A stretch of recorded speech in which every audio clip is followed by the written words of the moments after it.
The Sarati Royal Cruiser Zarveth drifted in orbit above Earth like a ghost ship. Its hull was scorched, cracked, and bleeding oxygen. There were no welcoming signals, no guards at the bay doors. Only one weak transmission made it through the static. Princess, injured, request shelter. That single message shook the galactic concord. The Sarati Dominion, the most feared empire in known space, had never asked anyone for help. Their pride ran deeper than their star charts. If a Sarati royal had sent a distress call, something terrible had happened, and it had, inside the cruiser, alone and nearly dead, sat Princess Arashal Skan, the last living heir to the Sarati throne. Her father and brothers had been murdered in a palace coup. Her personal guard had died fighting off assassins. Arashal had barely escaped, bleeding from a deep wound in her side. And now, here she was, hiding in enemy space, slumped on the throne of sorrow. In Sarati culture, royals in mourning were sacred and untouchable. No one was allowed to come near the throne unless they were family or of equal status. Even medical help was forbidden. It was an ancient law, written in blood and fire. So she sat in silence, refusing food and help, waiting either for recovery or death. The humans of Earth didn't know the full depth of Sarati laws, but they knew something serious had happened. So they sent a small medical team to scan the cruiser from outside. No one was allowed to board. The signal from inside was too weak for proper translation. The Sarati ambassador warned Earth not to interfere. Violation of royal mourning rights, he said, would be considered an act of war. So Earth backed away, everyone did. Even the Galactic Concord sent a message saying, "Respect Sarati customs, do not engage." For 5 days, the cruiser floated in orbit, growing colder, silent, forgotten. Until a human stood up. Lieutenant Commander Elias Rourke wasn't famous. He had no medals, no special rank. He used to be a combat medic during the Orion border wars. These days, he worked for Earth's diplomatic fleet as a problem solver, someone who handled alien misunderstandings, missing cargo, or injured diplomats. Quiet work. Clean uniforms, but Rourke hated waiting while someone died. When he saw the Sarati cruiser going dark, something inside him twisted. "She's dying," he said quietly. "Don't go near that ship," warned his captain. "Sarati law is clear. Don't interfere. You'll start a war." But Rourke didn't care about law, not this time. Not when someone was bleeding out alone. He took a small shuttle and launched from the Earth orbit station. No weapons. Just his field medical kit, a rebreather mask, and a flashlight. The Zarveth didn't stop him. No missiles, no warning signals. Just silence. When he entered the docking bay, the air smelled like metal and ozone. The lights were flickering. He followed the blood trail down shattered corridors, past burned-out security doors and broken statues of alien kings. Finally, he found her. Princess Arashal sat slumped on a jagged throne made of obsidian crystal. One arm was burned. Her breathing was shallow. Her silver robes were torn and soaked with violet blood. A massive gash ran from her ribs to her waist, barely closed with old bandages. Her golden eyes opened as Rourke stepped closer. They widened in shock. "You are not Sarati," she whispered. Her voice was hoarse, broken. "No," Rourke said calmly, kneeling beside her. "I'm human. My name is Elias. I'm here to help." She winced. "You cannot be near me." "The law. Screw the law," Rourke muttered. "You need help." He scanned her body quickly. Her wound was infected. Her temperature was dropping. She hadn't eaten in days. He started sterilizing his tools. "I said, no one may come near." She protested, but her voice was fading, and I said, "I don't care," Rourke replied. He worked fast. He injected a stabilizer, cleaned the wound, sealed it with emergency foam. Then he wrapped her in a thermal blanket and placed a hydration patch on her neck. She tried to push him away once, but her hands were too weak. When he finished, she looked at him with something between confusion and disbelief. "Why?" she asked. "Because someone had to," Rourke said. "You were alone?" "Everyone else ran. I didn't." For the first time in 5 days, the princess closed her eyes, not from pain, but from relief. By the time the rest of the galaxy noticed, it was too late. The security footage leaked. A human kneeling beside the throne of sorrow, touching the royal body. Violating sacred tradition. The Sorati High Council exploded in rage. Execution, some demanded. He must die by fire. The throne has been polluted, others hissed. He has broken the unseen laws. But not all Sorati were furious. Some were stunned. Some curious because Arashal was still alive, and more than that. She had let him stay. Back on the cruiser, Rourke sat beside the throne as the princess rested. She opened her eyes and stared at him again. You broke the oldest law of my people, she said. Guess I'm not a fan of your rules, Rourke answered. Every other race knows to stay away. Even the proudest empires dared not come near, yet you... I saw someone who needed help, he said simply. Arashal was quiet for a long time. Then she spoke in a voice that carried centuries of weight. You stood where no one else dared, she whispered, and now things will never be the same. Rourke didn't know what she meant, but across the stars, the Sorati Empire had already begun to stir, and at the heart of that storm stood a human. Beside a throne no one had dared approach. Elias Rourke stayed by the throne. The Sorati cruiser Zarveth was quiet now. Silent hallways, no guards, no machines running. Just him, a few blinking emergency lights, and the injured alien princess. Arashal Skan didn't talk much. Not. At first, she was weak. Her body needed time to heal. But her golden eyes followed Elias as he worked. He checked her bandages. He brought small packets of human emergency food. He even played soft music from his wrist device to fill the silence. Most humans would have left after treating her, but Rourke stayed. He didn't understand the meaning of the throne. He didn't care about Sorati rules. All he saw was a person who had been hunted, wounded, and left to die by her own people. Someone had to stay, and no one else did. Back on Earth, leaders were nervous. The footage of Rourke kneeling beside the throne was all over the galactic networks. Some called him brave, others called him foolish. Sorati warships had arrived in orbit. Dark, angular vessels that looked like they had been carved from stone and shadow. They didn't open fire. Not yet, but they sent one clear message. Withdraw the human, now, or face consequences. But Rourke refused to leave. When the Earth ambassador sent him a direct order, Rourke just shook his head and pressed the reply button. I'm not walking away from her. On the third day, Arashal spoke. You truly don't fear death, do you? She asked softly. Rourke was changing her bandage. I do. I just don't fear dying alone. That's worse. She stared at him. Her pale skin was healing, and her voice was stronger now. You are strange, human. I've heard worse, Rourke said with a small smile. She narrowed her eyes. Do you know what they will do to you, my people? Probably arrest me. They will demand your blood.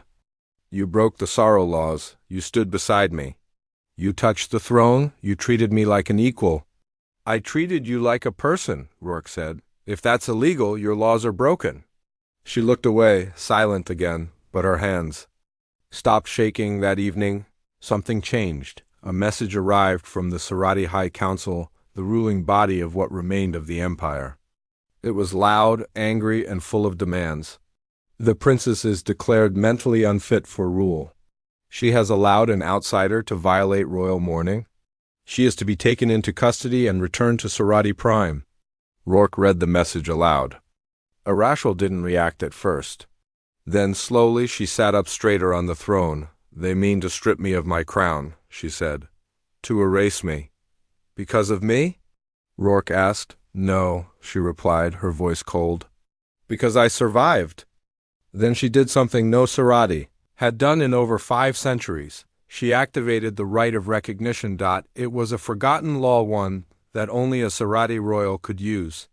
The right allowed a ruler in mourning to choose a single anchor from outside the bloodline.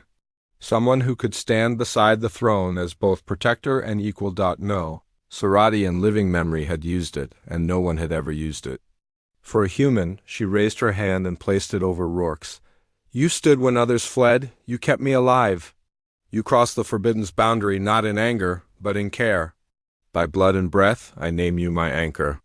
The throne glowed beneath. No, a golden ring of light appeared around Rourke's feet. Recognition complete, said a soft voice from the ship's ancient systems. Elias blinked. What just happened? You became part of the throne, Arashal whispered. And now, the High Council cannot remove me without removing you. The news spread like fire. Galactic networks lit up with headlines. Human named Royal Anchor by Sarati Princes. Empire in chaos as Arashal breaks law of mourning. First contact or last mistake? On Sarati Prime, nobles shouted. In chambers, some wept. Others demanded war, but some, quietly, wondered if a human could break the law. And the princes still lived. Were the laws wrong? Elias didn't know any of that. He was too busy helping Arashal stand on her feet again. You're stronger today, he said, handing her a cane. She nodded, proud but still stiff. You're not what I expected from your species.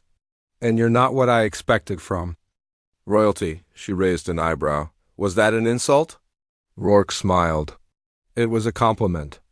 They stood side by side, two very different lives now tied together, one human, one alien, and yet not so different anymore.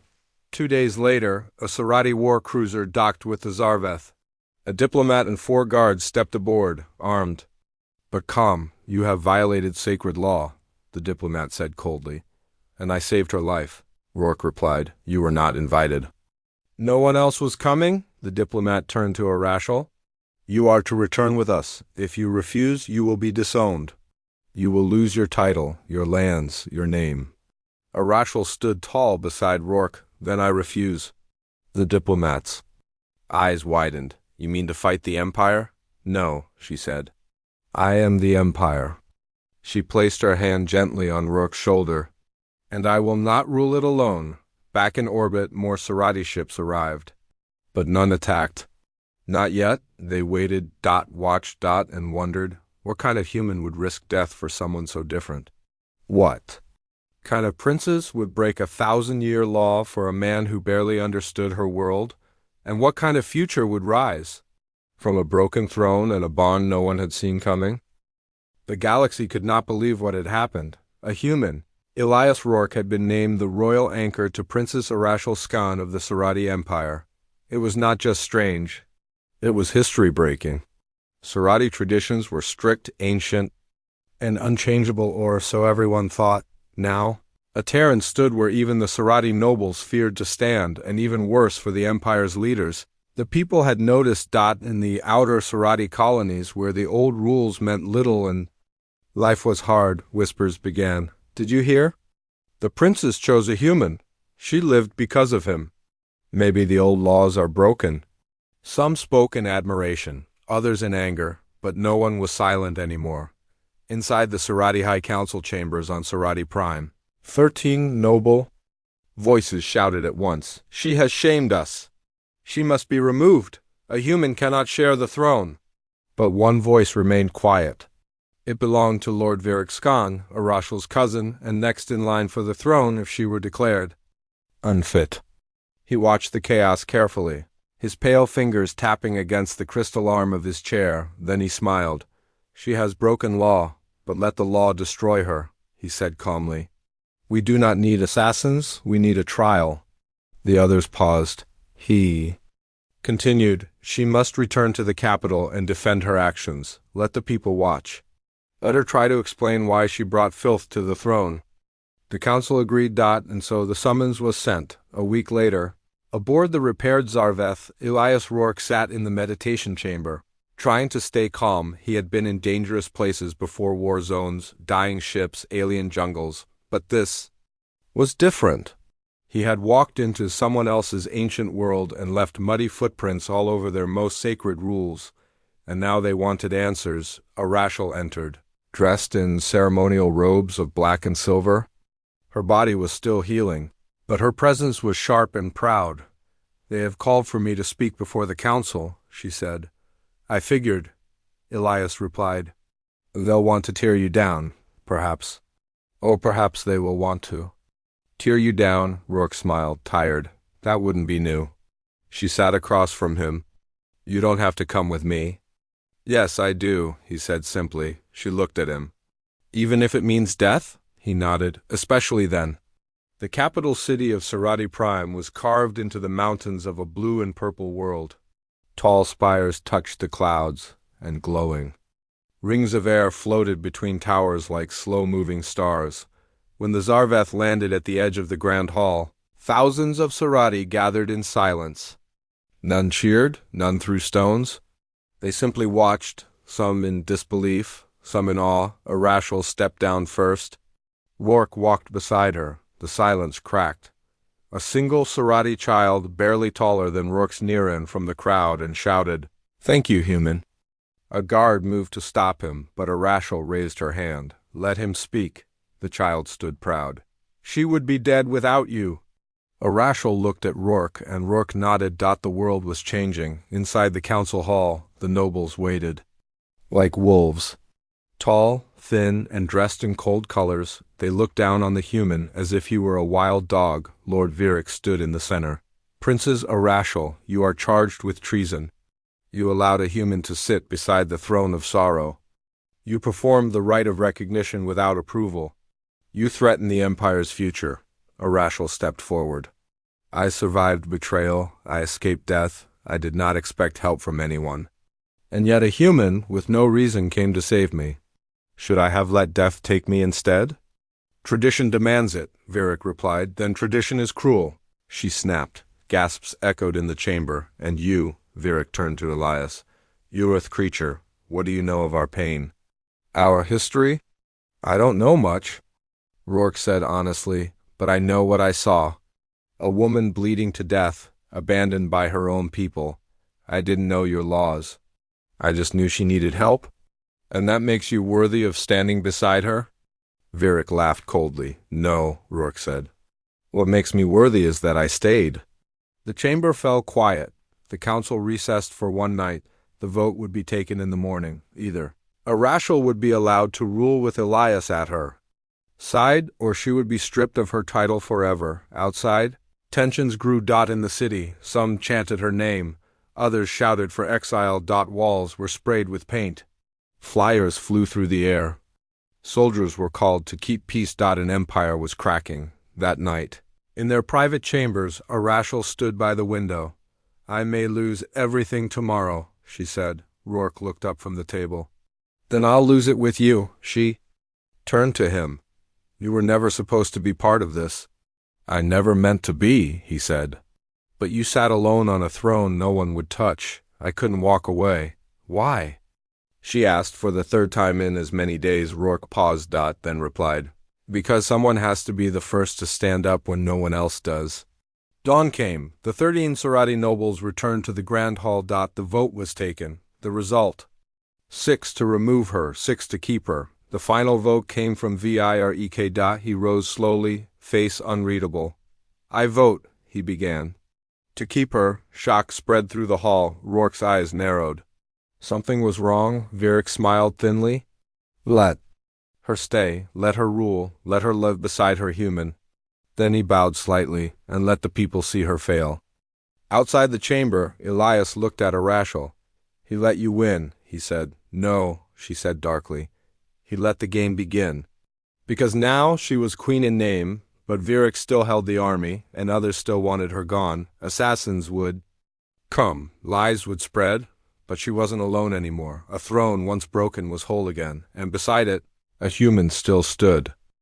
The decision had been made. Princess Arashal Skan was allowed to keep her throne, and Elias Rourke, the human who stood beside her, was accepted at least by law, but peace did not follow. It only grew quieter on the surface. Underneath, war was brewing. Every day Arashal sat on the throne, ruling over a broken empire. Some colonies supported her. Others sent silence or threats. Council members smiled in public but planned in secret, and at her side, Elias stood like a shadow. He was not trained in politics. He wasn't born to this world. But he watched, listened, learned, and where others hesitated, he spoke the truth. 1 morning, Arashal received a report. A Sarati mining moon, Tavora, had stopped sending messages. The workers there were mostly rebels, those who supported her rule but feared the nobles. "I think Virex behind this," Arashal said, frowning. "You think he attacked your own people?" Elias asked. She nodded, quietly. With mercenaries? Not the army. If I blame him, he'll deny it. If I do nothing, they'll think I'm weak. Elias looked at the map on the holotable. Then we go there, both of us, Arashal blinked. You would walk into a war zone for a mining moon? I'd walk into fire for you. He said. They took the Zarveth and jumped to Tivora. What they found shocked them. The moon's surface was blackened. Mining towers had been bombed. Smoke rose from craters. The people were hiding underground. Terrified, a woman named Nika Vel, the rebel leader, met them inside a hidden shelter. We begged for help, she said. But the High Council blocked our signals. You support me, Arashal said. That makes you a target. They wanted us quiet, Nika replied. So we screamed louder. That night, Arashal walked through the ruins. Elias followed her in silence. These people followed me, she whispered. They believed I could change things, but I can't protect them. Not from Virik. You can, Elias said. You just haven't hit back yet. She stopped. You want me to start a war? No, Elias replied. But you need to show the people that the throne isn't weak, that you will protect those who stand with you, even if it means standing alone. Arashal looked at him. I'm not alone, am I? Elias smiled. Not for a second. They left Tivora the next day, but not before broadcasting a message. The footage spread across the Sarati networks, Arashal standing in the ruins, with miners and rebels around her. This is what loyalty earns in the shadows of the old Empire. I say no more. We will rebuild together, and any who try to crush our future will answer not just to me, but to all of us. People watched in silence. Then they stood. Across distant planets, Sarati began to rise. Small groups declared support for Arashal, Old Lord's lost soldiers. Cities refused orders from the Council. And Lord Virik watched it all. He smiled in. The dark, she's wakened the fire, he said to his advisors. Let her burn everything. Then we walked through the ash. Back on Sarati Prime, threats increased. Poison was found in the Queen's tea. A bomb was hidden inside a gift. Elias stopped both. He slept lightly, trusted few. Trained harder, the palace guards respected him, though many still whispered about the human who stood too close to the throne. But Arashal trusted him with her life, and he never gave her a reason to doubt it. One night, Rourke sat alone in the war room. Watching maps shift and rebel groups grow, he heard footsteps behind him. It was Counselor Eleth, one of the few nobles, who didn't hate Arashal completely. You're dangerous, Eleth said, sitting down. I'm just standing by her side. Rourke answered. Exactly, that's what scares them. She leaned closer. There's a plan to take the throne during the Unity Festival. A public celebration. She be out in the open. Easy to strike? Rourke's jaw tightened. You're telling me this why? Because I believe in her, Ella said. And because I've seen what you're willing to do? Rourke nodded. Then we'll be ready. The Unity Festival was a Sarati tradition. Celebrated once every 10 years, it honored the idea of peace among the stars. This year, it felt like a joke, but Arashal refused to cancel it. We will not hide, she said. Let them come. Let them see we are still standing. So they prepared Elias. Checked every soldier, every route, every drone. He wore light armor beneath his formal coat and carried a small pulse weapon. The throne was moved to the public square. Surrounded by the crowd, Arashal stood tall before them, and then, just as the sun touched the spires, the first shot rang out. A sniper, hidden in the tower, the beam screamed through the air. Rourke tackled Arashal to the ground. The shot missed. Guards moved. Chaos erupted. Another blast hit a nearby wall. Dust and screams filled the air, but Elias was already running. Up the tower stairs. 2 steps at a time, he found the sniper, a masked assassin with Sarati noble markings, reloading for a final shot. The assassin turned. Fired. Elias ducked, rolled, and tackled the shooter hard. They struggled. The sniper pulled a blade. Elias took a cut to the side, grunted, and slammed his elbow into the assassin's head. The enemy dropped. And Elias stood, bloodied but breathing. Down in the square. Arashal took the microphone. People were still in panic. She raised her hand. Calm, she said. Please. The crowd slowly settled. This is what fear looks like, she said. But this is also what courage looks like. She pointed to Elias, now limping back down the steps, bleeding and bruised. He is not Sarati. He does not share our blood, our past, our pride. But he stood for me when no one else would. He stands for all of us now. She raised her voice. So I ask you, who will stand with me? Thousands raised their hands. The answer was clear. The Empire had changed, and it was not going back. The Unity Festival attack had failed. Elias Rourke had saved Queen Arashal Skan's life again, and the people had seen it with their own eyes. The video of his actions spread across 1,000 worlds. His bruised face, bleeding side, and firm stance beside the Queen became a symbol, but behind the scenes, something darker was moving. Lord Viewership knew his time was running out. In the weeks that followed, more colonies joined Queen Arashal's banner. Her name grew louder, stronger. Miners, traders, warriors, scientists, even a few council members began to openly support her. The throne was no longer just a seat of bloodline and law. It was now a symbol of change, but change always has a cost, and Vieric had no intention of paying it. Let them think they've won, Vieric said calmly to his secret council. Let them celebrate, let them relax. A map hovered in front of him, showing key points of the Sarati Empire. We strike the heart, he said, pointing to the celestial core, the power station that lit half the Empire's main planets. Destroy the power, let fear return, let chaos rise. And then we take back the throne, not with law, but with fire. His officers nodded. The plan was set. Back at the palace, Elias noticed something odd. Too many quiet soldiers. Too many shifted schedules. And too many empty stares in the halls. He walked into Arashal's office late at night, holding a data pad.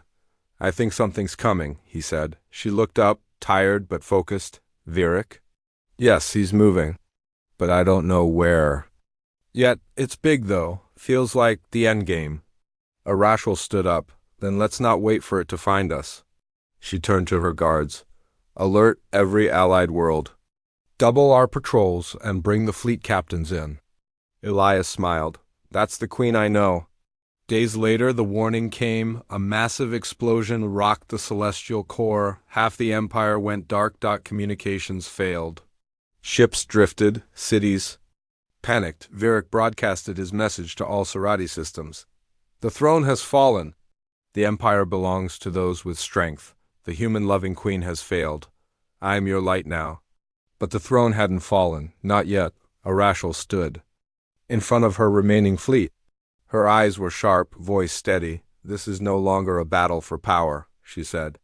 This is a fight for the soul of our people. We do not run. We do not hide, and we do not fight alone. She turned to Elias. He nodded. Let's finish this. The final battle began in orbit around Sarati Prime. Vieric's warships arrived. Like a swarm.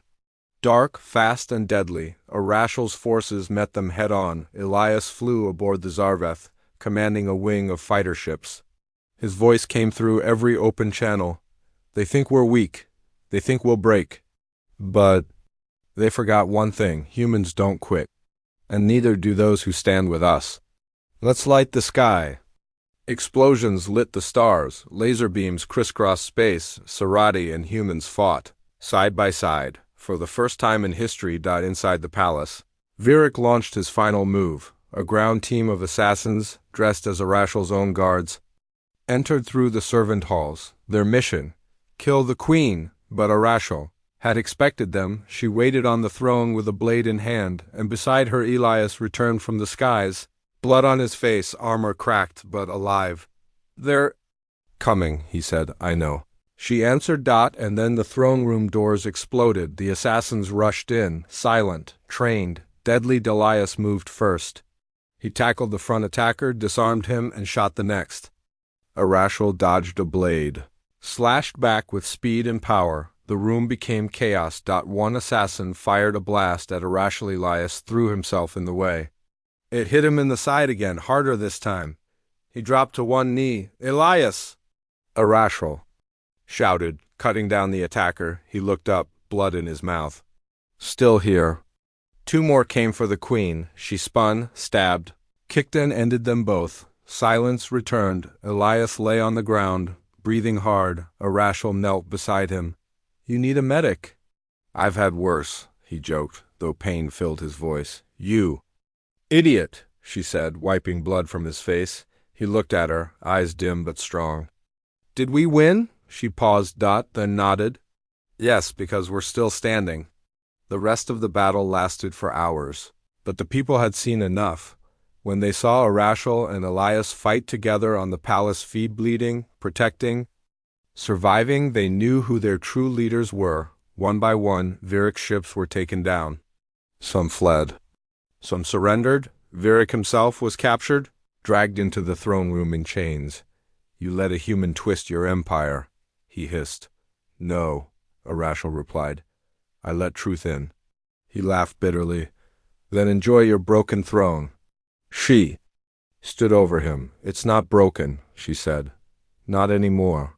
Weeks later, the empire began to rebuild. The celestial core was repaired. Worlds reconnected. But more than that, the Sarati people changed. They no longer feared breaking old laws. They no longer saw humans as outsiders. They saw what a human could be when one of them chose to stand beside their queen.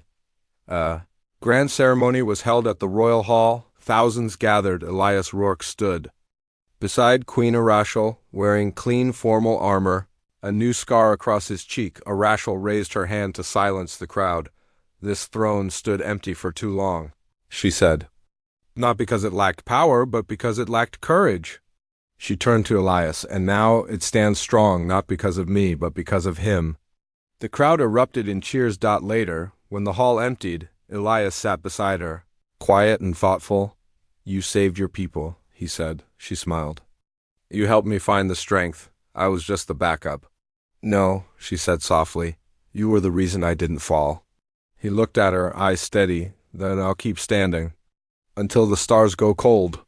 And so the Sarati empire changed forever. The throne that once stood alone was never alone again. A human had dared to stand, and the galaxy would never forget it.